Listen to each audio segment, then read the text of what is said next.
Hello friends, আরেকটা ছোট্ট video তোমাদের সাথে শেয়ার করছি। দেখো ভর দুপুরবেলা আমরা না ঘুমিয়ে কী করি।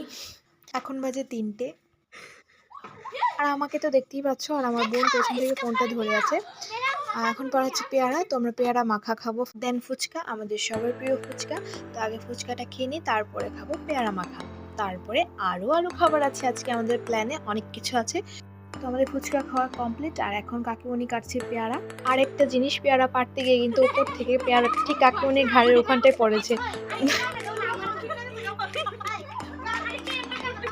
এই পেয়ারাটা পড়েছে, এই পেয়ারাটা। তো কি করব, পিসির বাড়িতে আমরা দুপুরের পর্বটা এভাবেই কাটিয়েছি। এখন হচ্ছে সন্ধ্যা রাত্রির পর্ব, আর সেটাতে আমরা রেখেছি পিৎজা, কেক, ভুট্টা, 2টা পেটিস, একটা চিকেন পেটিস আর একটা এগ পেটিস। তো আজকের এই ভিডিওটা আশা করি ভালো লাগবে, আর সবাই ভালো থাকো, সুস্থ থাকো। দেখা হবে আবার নেক্সট কোনো নতুন ভিডিও।